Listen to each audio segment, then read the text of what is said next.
I've not been around these roads in actually years.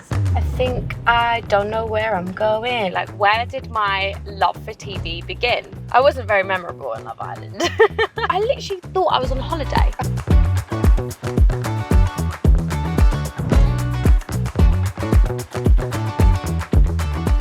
Welcome to Romford Town Centre for this episode of Show on the Road with the inspiring Zara McDermott. From policy advisor at the Department for Education to Love Island and reality TV, Zara has explored a number of career paths, all of which have led her to become the media personality and documentary maker she is today. Because it led me to become an actual documentary maker now, and I can't believe I'm actually saying it. Taking celebrities on a whistle-stop tour of the places which helped shape them to discover the actual real roads to their success.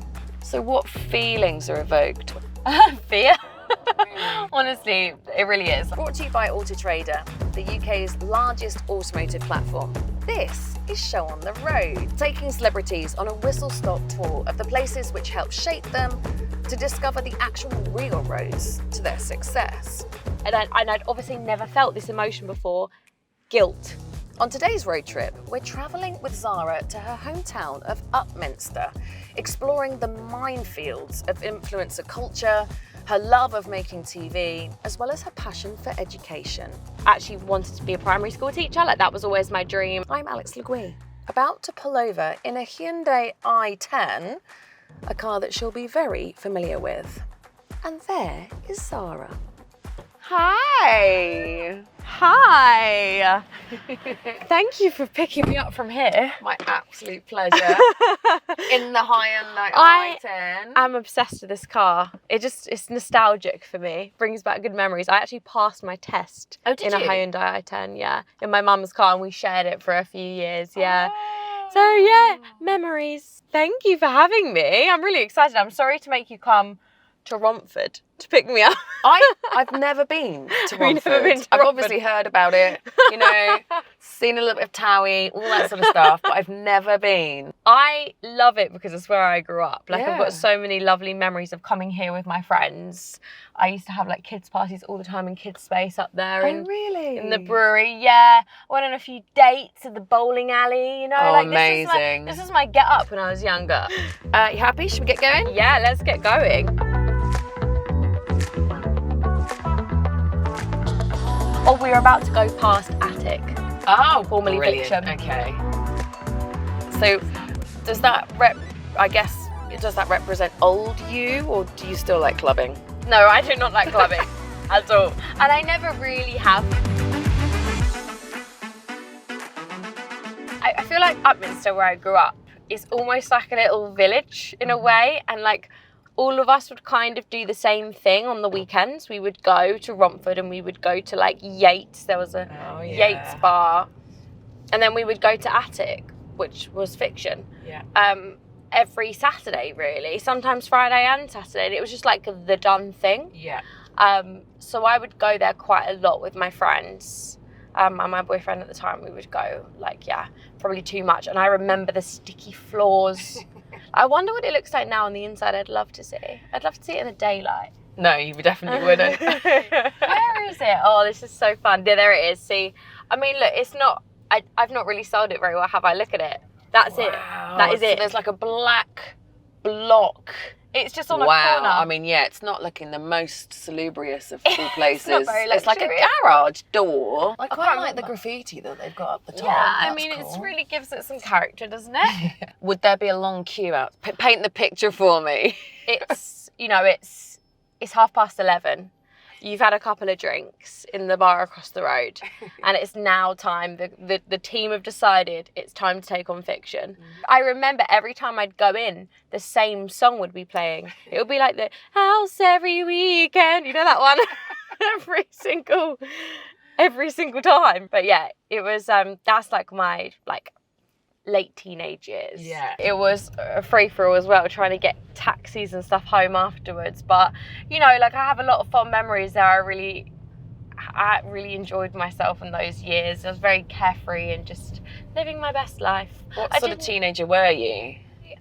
I mean, look, I went for a lot of stuff when I was at school, and it made me quite shy and reserved, and I would kind of just go and do the things I felt like I needed to do at the time to kind of fit in. So that one of those things was definitely going to that nightclub regularly with my friends. I desperately wanted a group of people to go out with because I never really had that in school. So, you know, as a young teenager, I was quite shy. And then I think when I got to about 18 and I got my first job, I got an apprenticeship in the government, I started to actually like find my identity, come out of my shell a bit, do more things, go out with my friends. So, but yeah, when I was younger, I was a lot more reserved, I think, for sure.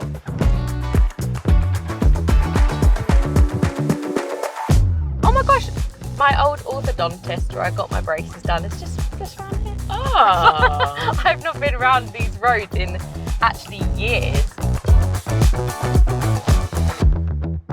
I'd like to delve into the social media side a little bit more a little bit later, but the other way that nightclubs have been significant in your story is, of course, they are the lifeblood of Ibiza. Yes. Which is the focus of one of your many very gritty documentaries that you've made. Tell us a little bit about this journey that you've been on, the journalistic side of yourself. Yes, so, I mean, what's weird, I was actually thinking about this yesterday, like, where did my love for TV begin? And I remember my first, like, TV experience was obviously Love Island. And I remember being, like, fascinated by how it worked. Like, I was more fascinated and more gripped by the outsides of the villa and how the production worked and how the gallery worked and stuff like that, as opposed to being actually in there. I remember like looking at the cameramen and being like, wow, and producers and being like, wow, this is so interesting. And I think that's where I started to be like, wow, like TV is really interesting and you can tell a story and convey a message in a really visual, creative way. So when I got approached to create a kind of taste-to-tape pilot of my first film, which went on to be Revenge Porn, I was like, okay, wow, like I feel like I'm ready to tell the story. And we started developing that in May 2019. We had a commission by Christmas 2019, so it took a while. Right. And then I've been making films literally ever since then. So that was like the coolest kind of Christmas present ever. Yeah. But I don't think I really knew what I was fully getting myself in for in terms of like the emotional, I suppose the emotional toll that it took on me, like diving into my own story as well. Like it wasn't something that I'd really explored. I was a victim of revenge porn when I was 14. So going back in time and going into that was really emotionally kind of like a lot. But then, you know, it was the best thing that ever happened to me as well, because it led me to become an actual documentary maker now. And I can't believe I'm actually saying it because it doesn't sometimes feel real. For me, it's been about learning so much behind the scenes and not necessarily like gloating to the world and being like, guys, just to let you all know, like I'm learning how to be a producer, I'm learning how to use a camera, I'm learning how to do this, but I do that all behind the scenes. And I do, like, I hate saying it, but I do work really, really hard. You know, I develop my own films, I pitch them to my team at the BBC, I write treatments with my team, I go into the office and do like pre-production setups, help with casting for, you know, help with casting some contribs. I kind of learn so much on the job, and I'm doing my kind of independent training to actually be able to be a proper journalist and understand how to make a documentary, because I think that, you know, there's a preconception that, oh, just because she was on Love Island, she might be getting these opportunities. But actually, I think it's because of my interest in the area and how much work I put in behind the scenes. And I think that it's taught me so much about journalism in terms of like how to make a good program and how important the edit is and the production and taking care of contributors, especially when you're talking about difficult subjects. But at the same time, it's also about, you know, earning your stripes, learning your place. You know, you don't get something for nothing, really. And I don't take any of that for granted. I don't think just because may have, you know, a fair amount of followers on Instagram does not mean that I'm any more entitled to this job over someone else. So for me, it's about proving myself in that sense and making sure I do the groundwork as well. Okay, right. Can you help us get to it's your first home? My first home. Yeah, so basically if we turn around, go right and then an immediate left down that little side road. Can you see that? Yeah. Slightly lost, but I'm really hoping that I get my bearings back. I think I don't know where I'm going. Yeah, Westland Avenue. Yeah, this is it. Sorry. This is where my first house was. Okay. I need to call, should I call my mum and ask her which number we lived at? I'm pretty sure it's like one of these. I'm gonna say it's that one, the white one with the pillars outside.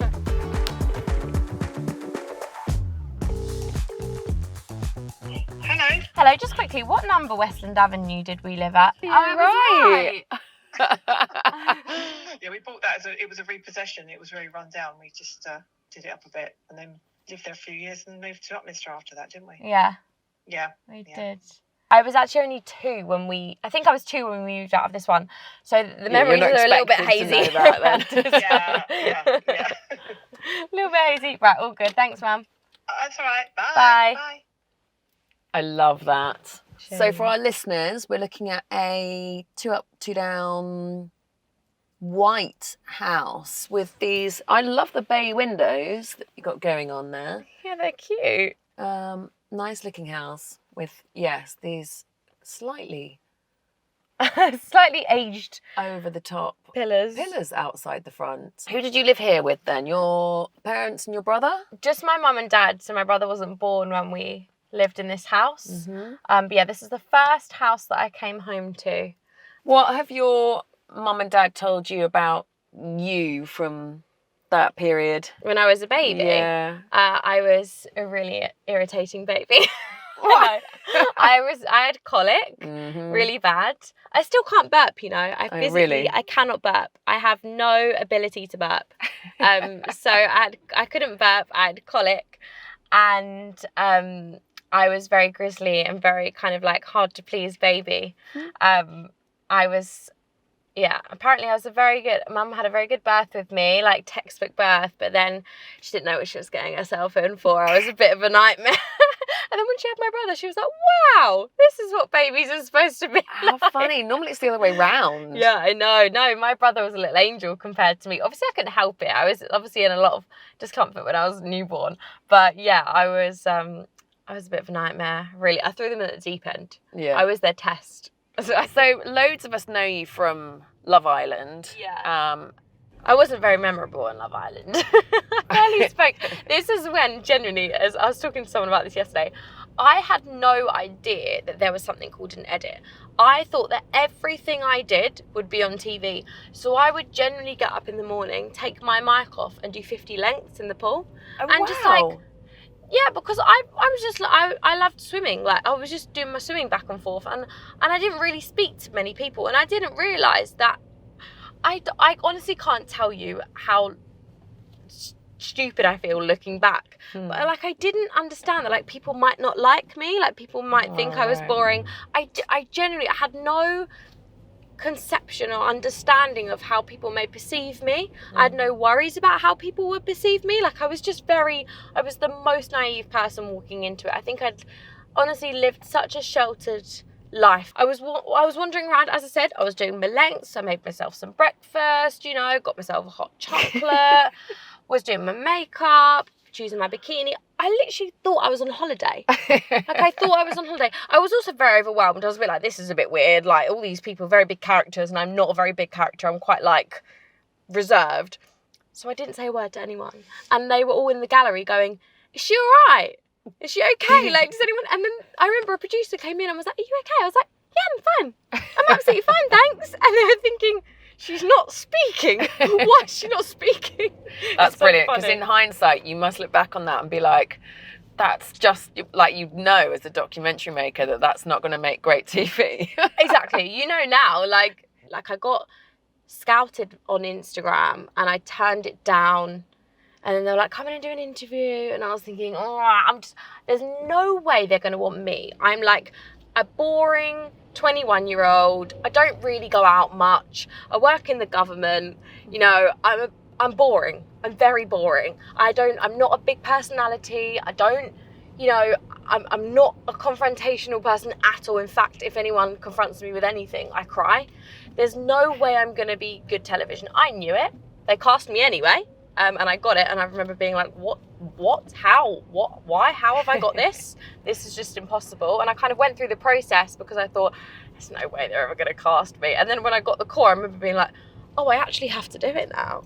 And I remember being like, oh my God, I actually have to do it now. Amazing. But yeah, it was crazy. You touched on just there that what you were doing prior to Love Island. So for those of you who don't know, tell us a little bit more about what you were doing before that. Yeah, so I, after I finished school, I didn't really want to go to university. I got really good A-levels, but my school were like, go to university. But I just didn't feel like it was for me. Like the drinking culture and stuff of uni, I just was like, I just don't think I'm going to be, I want to get myself into the world of work. So I got an apprenticeship in central government.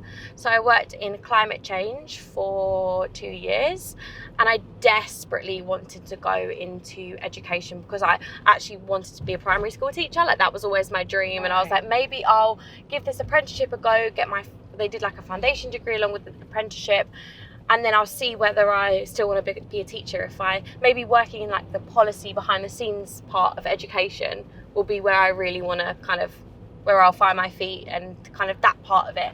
So where did that belief in the education or being able to do something with the education system come from? I wanted to be a midwife, honestly, and I remember wanting to be a midwife as one of my first memories is like wanting to be a midwife. And then I think when I grew older, I used to like volunteer in schools and help children who were, had slight learning difficulties. So I used to go every couple of weeks and spend a few hours in the local primary schools and just help support the younger children who were struggling in class. And I found a real fulfillment for that. I absolutely loved it. I would literally be like so excited to go and help these children, and I realized like I had a bit of like a gift of talking to children, and it made me realize like I really want to work in education. I think I'd be a really good primary school teacher. That's where I felt like everything worked for me. So yeah, I kind of got myself into the education side of things in policy. In the government, but I basically was so desperate to get into the department that I took any job. So I applied for so many jobs in there, and I ended up working on sixth forms. So I obviously was in the sixth form part of it, which wasn't where my passion was, which was for like primary education, but I was hoping to kind of work my way into that side of things within the next kind of few years of my career. But then I ended up getting my Love Island offer. And I was like, I'll take a career break for a year and do that for a bit and then go back to work, because I always knew that's what I wanted to do. But it kind of didn't really work out like that. And then obviously I started making documentaries, so it's never really like stopped for me. Like my career break, I'm still on a career break.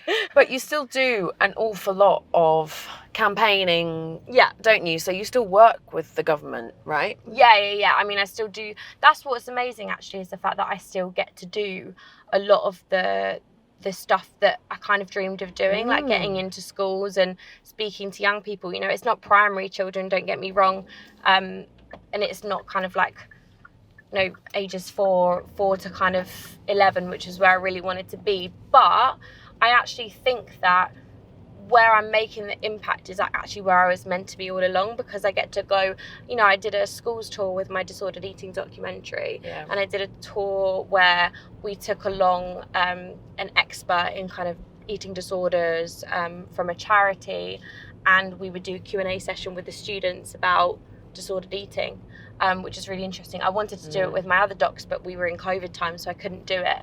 But all my documentaries really are being shown in schools nowadays, which is like incredible as part of like the PSHE curriculum and as part of PSHE lessons, which is just amazing. I just never thought that this would be possible.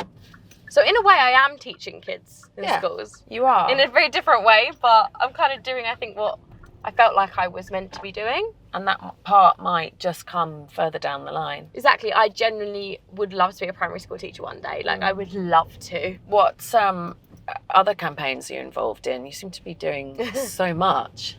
I mean, honestly, like I try to be involved anywhere that I can, really, with any of the documentaries that I make. I mean, my revenge porn documentary actually changed the law on revenge porn, which was like one of the biggest achievements of my life.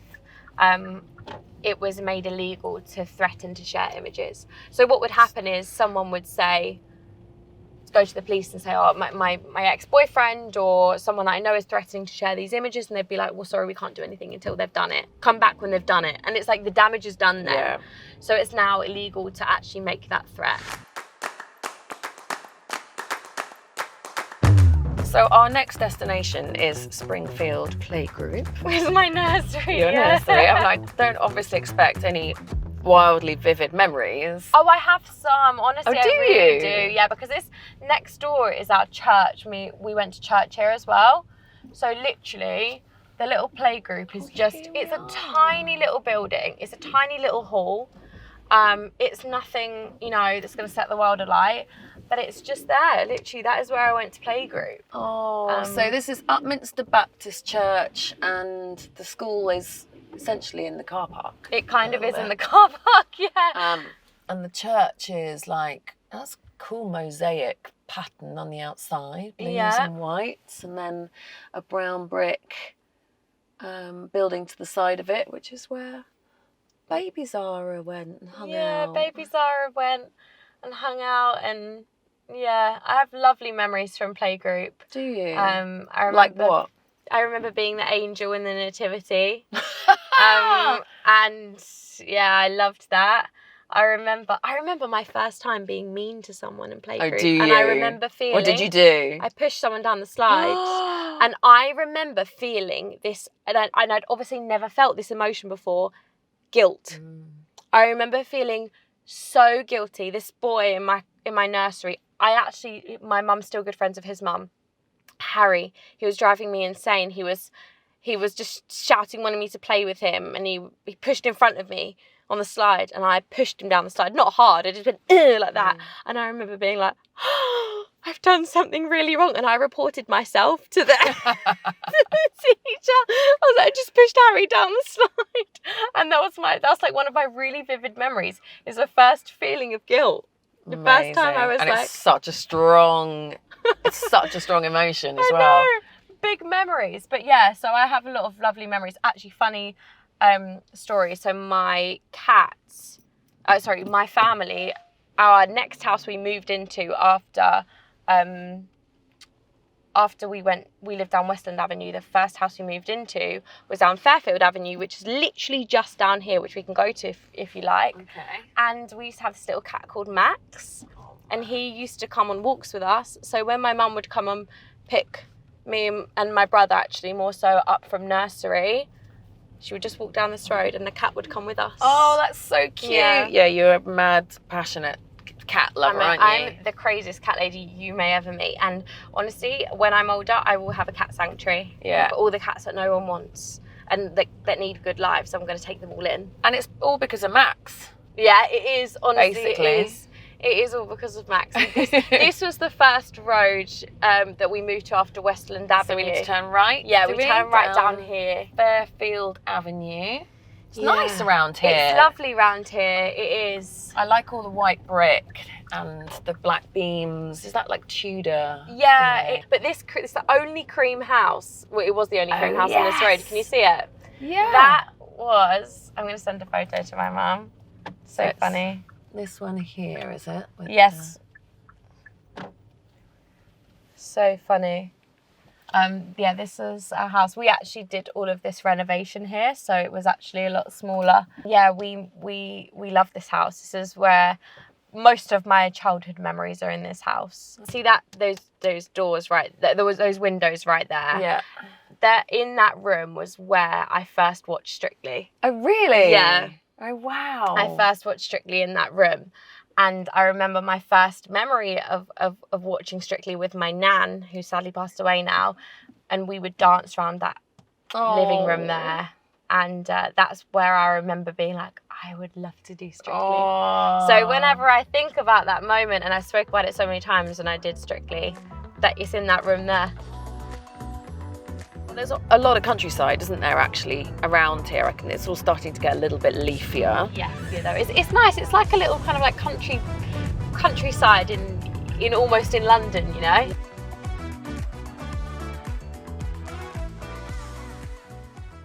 Today, we are driving a brand new Hyundai i10.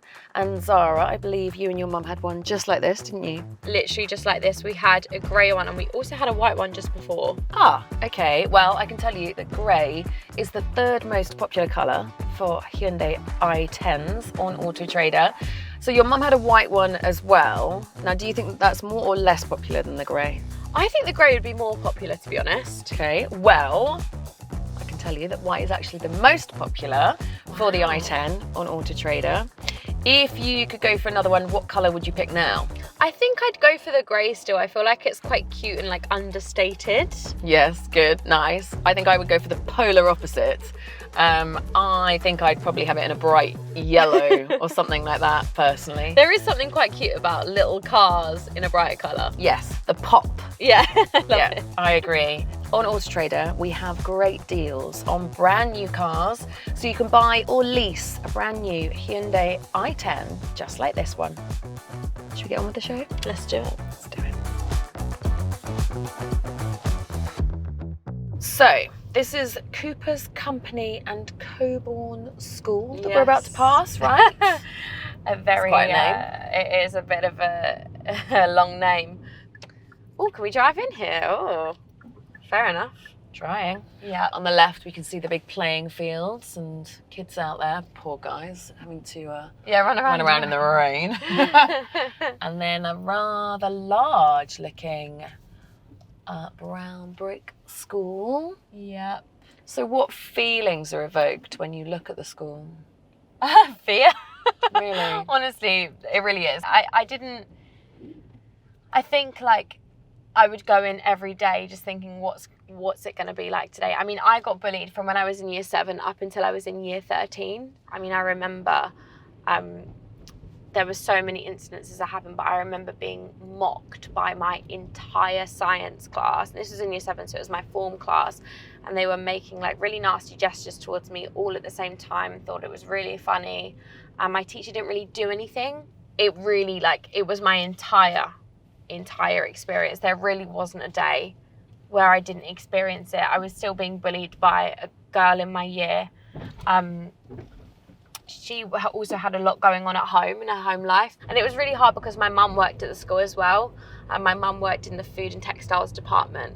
So I used to go and eat my lunch with her because I didn't really have any friends, and obviously I had the photo shared round of me when I was 14, and a lot of that came from the validation of like not wanting to be bullied anymore and thinking like, oh, maybe if I share this photo, maybe if I do this for this boy, like maybe he'll like me, like maybe I'll stop, the bullying will stop, because if he likes me and he's in the popular group, then they'll all stop bullying me. And it was kind of that validation that I was looking for that ended up kind of ruining my life more than I ever thought it could.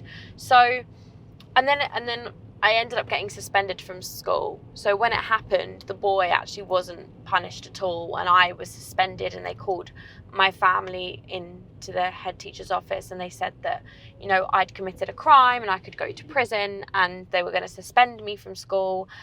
So when I kind of look at those school gates now, I kind of remember that every day going in and thinking, what's going to happen today? What's going to happen today? What's going to happen today? Even though, you know, I won't lie, like there are some lovely memories. Like my favourite memories are having my mum there at school, you know, and that's why I'm so close to her now. Because, yeah, it was obviously hard for her though, right? Because she's also, that's her job as well. So my dad had to deal with a lot. And bless my dad, you know, dealing with quite tricky issues about a young female teenager and not understanding fully how to handle it. Sometimes you just need your mum. Yeah. But it was really hard for her, and I felt so bad as well at the time, and I felt like that was tough as well because that was weighing on me too. I was going to say, you must have had that additional pressure because it sounds like you're quite sensitive and would have been conscious of what she was feeling. Yeah, absolutely. So, you know, don't get me wrong, I had some lovely, wonderful memories there, and I ended up coming out of school. Genuinely, this is so funny, because I didn't really have that many friends, I ended up just studying so hard and like throwing myself into my education that I came out of school and I did really well. You know, I was really happy with my grades and everything, but obviously that came at a price. You know, would I go back in time and maybe rather get a little bit less good grades and have like a better experience overall? Thank you for sharing that, because they just, like you say, you know, a lot of people, most people go through some degree of bullying, but the impact that must have had on you is so significant. It's made me who I am today, like for my flaws as well, you know. It's made me, it's pretty much been the biggest thing that shaped me, I think, aside from like my parents bringing me up. Like, that's why I really, really have such a passion, I think, for like, especially getting my documentaries in schools and trying to like support in any way I can, because I know how it feels to feel left out and to be going through stuff and to be dealing with so much. Like, I know firsthand how that feels. I feel like I kind of experienced everything that was like negative at the time. Like, I went through it all. Do you think it helped you trust yourself? Sounds like you spent quite a lot of time with yourself. Yeah, I think it's like I'm very independent now. I have a very, very, very close relationship with my family, but in terms of like self-sufficiency, I'm pretty self-sufficient as a person. I love being on my own. I love spending time on my own. So yeah, I think it does. I think you're right. I've never thought about it that way, but like kind of makes sense actually. That would be like, you know, you learn to just be at one and at peace with yourself earlier maybe than you should. Yeah. But it does help. Yeah. Yeah. You were forced to be independent and resilient. The internet is a central character in all of your stories. I mean, as it is in all of our lives. But what do you think can be done to halt the tides of horror and hate which are allowed to exist? I mean, I for me, like, I think that there is a really easy, it seems easy, and I'm sure there's a lot more complexities to it. But like, first things first is when you sign up to a social media account, like a lot of accounts, it should be made a little bit more difficult. You should have to jump through a few more hoops before you sign up for an Instagram account or a TikTok account. You should have to maybe upload a copy of your passport or a driving license or whatever it is. You should have to input some kind of, you know, information to prove your identity. And I think that would help so much in so many ways. I think, first of all, because a massive problem with the internet is lack of accountability. A problem with social media, there's no accountability for anything that anyone does. The moment you start kind of de-anonymizing people, I don't know if that's a word, de-anonymizing people, let's just say it is, and, you know, making it so that there are repercussions and people, you are traceable. Yeah. I think that would change a lot. But the problem is, I think that has to become a global thing. I think there has to be a global incentive, because the social media industry is far bigger than the UK making a few laws. Yeah. It doesn't change, actually, this is a global platform. So it would require a lot of people pulling together. And I really hope that it's something that's being worked on. But I think that really would help in a lot of ways. I love that you're using your platform for such good and educating people in the right way. I feel like I'm doing what needs to be done. You know, I feel like I'm just telling people stories, and I'm less so, I suppose, proud of myself and more so proud of like the contributors that are in my documentaries, and especially the really, really strong women who come forward and share their stories with me and are brave. I think that it's bigger than just me, is what I'll say. How do you go about deciding what deals and brands you're going to push and front, I guess, for your social media side? That's such a good question. So I'm really selective now with what I do and what jobs I take on. I only work with like a couple of brands really, and brands I actually use. So it's, you know, I wouldn't, let's say a brand approached me and were like, we'd love to pay you X amount to do this post, but I've never used the brand before, I would instantly just say no, because it's not authentic, you know. And I think that nowadays people don't, like, people can tell if you don't actually use the product, you don't actually like it.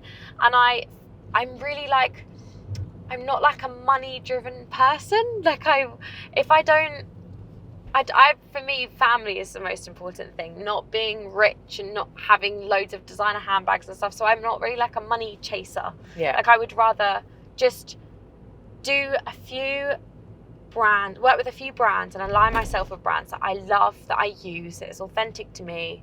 And then, you know, the rest it's mostly a no from me. Okay, next up, we're off to Meadowside Road, but before we get there, have you got any snacks with you?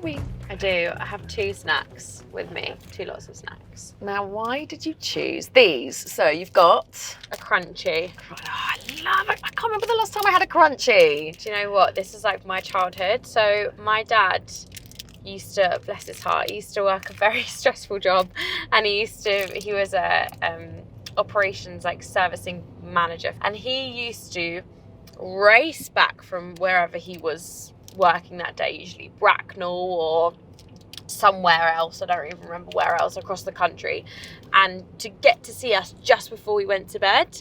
And he would bring us home treasure hunt, which was like, basically he would bring us back our favourite chocolate bars for me and my brother and hide them somewhere in the house, and we'd have to find them.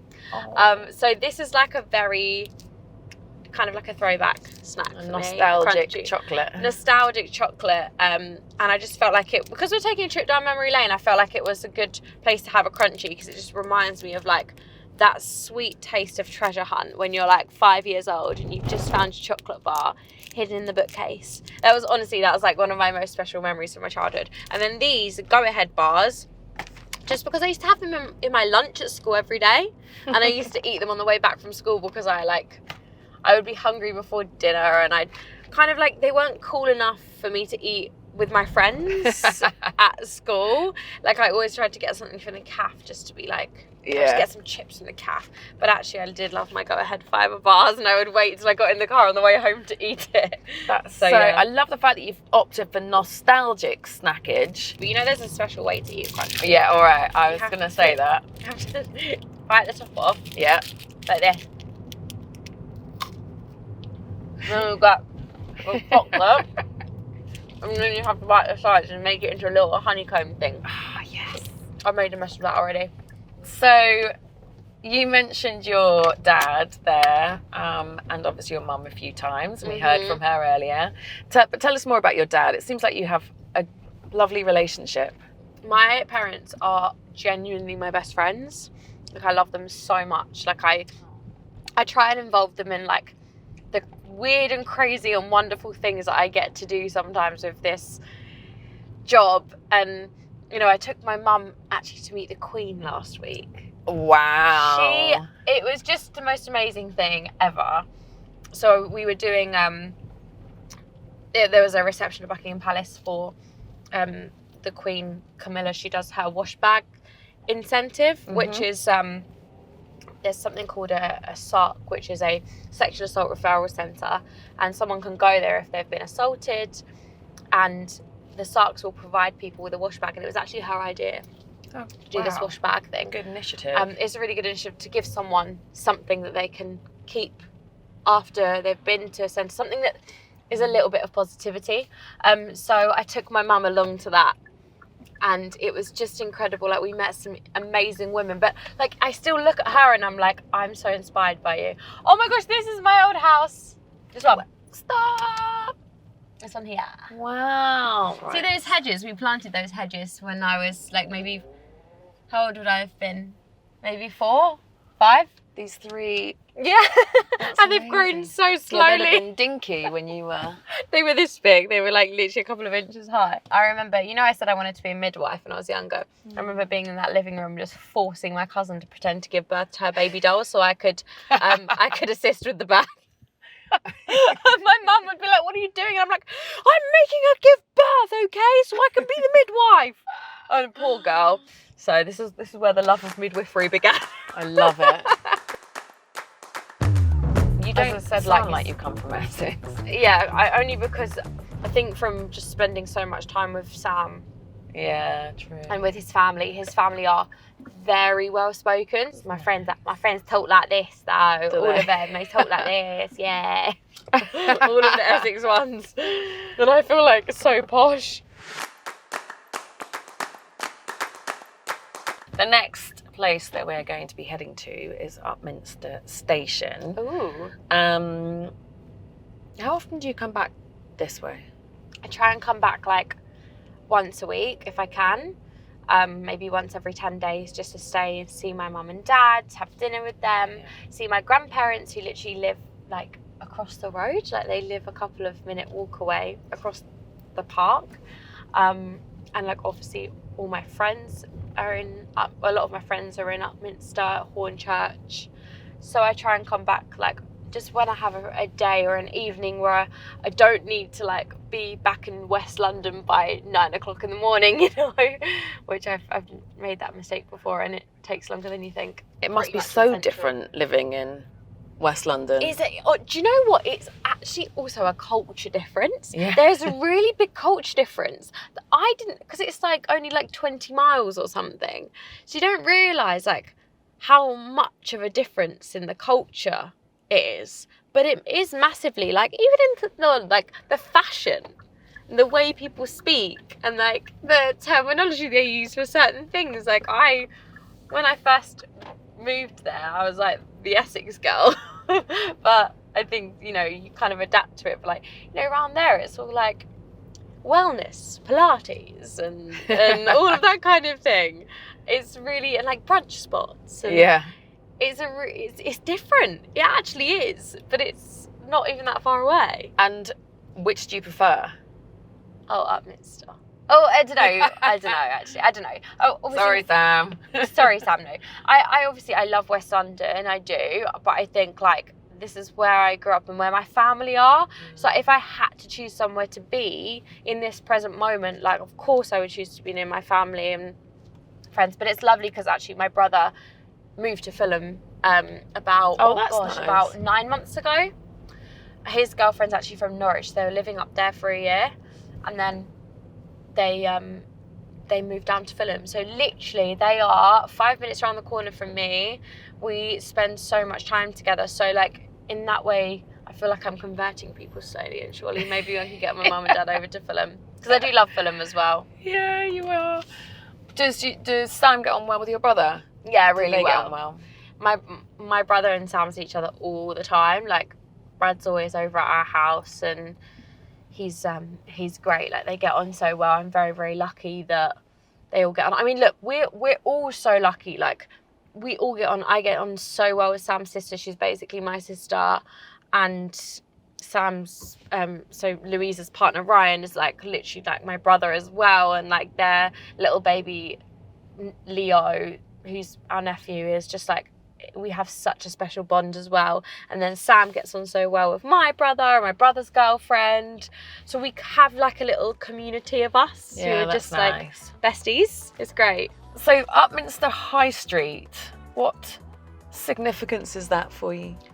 I mean, this is where I frequent when I'm back home with my mum, you know, like, what can I even say? Like, that's my local nail salon when I'm at home. Oh, which one? Oh, L'Amour. Yeah, when I come back to Upminster, they're really good, actually. My grandparents actually live literally, so there's a little church here. They live just behind the church, which is lovely. It's busy, actually. Yeah. It's quite busy. It's You nice. worked here, did you, as well? Oh my gosh, I worked at hairdressers down the road and I also worked, I'll show you, it's not a clothes shop anymore, where that Anytime Fitness is now used to be an M&Co. Have you ever heard of M&Co? Yeah. Yeah. Well, they've shut down now, haven't they? Everyone. Sad. We had one as well. So what's next then for you? What's the future of Zara? Well, I actually just launched my own clothing brand this year, which is very exciting. I've been working on it for a couple of years. I wanted to create something that was like inspired by a lot of the women that I work with and have met on my documentaries, and also inspired by my family as well. Like, you know, trying to find a destination where all of us can shop at the same place, like my mum, my nan, my cousins, younger friends, older friends, you know, trying to create a brand that felt like it looked good on everyone and there was something for everyone. It's a shame we can't call it Zara, isn't it? It's just a shame that one's already taken, sadly. Well, this is where I leave you. Thank you so much for having me. This has been so much fun. Yeah, it's been amazing. Thank you for your honesty and You're welcome. for everything that you're doing. For the younger generation, it's so impactful and your passion shines through. Thank you so much. It's so lovely to chat to you. My pleasure. And thank you for being such a good listener. See you later. You take care and good luck with the documentary. Thank you. What a great insight into Zara's life and the experiences which have made her into who she is today. We are inspired by her passion to drive change for women and the way she uses her platform to speak up for what matters. Thank you for joining us. Show on the Road is a fresh air production for Auto Trader. If you've enjoyed watching this episode, please give it a like and subscribe to the channel. One of the best things about this series is even if we drive down the same road twice, every person's story is so different. And choosing the vehicle that you're going to start your next story in could not be easier on Auto Trader. Thousands of vehicles to choose from, with expert reviews and videos to help you pick. And you get loads of options to buy used, new or lease, so you get the best option for you. Find your next car and start your next story on the Auto Trader app or at autotrader.co.uk. I'm Alex Legouix, and until next time, see ya.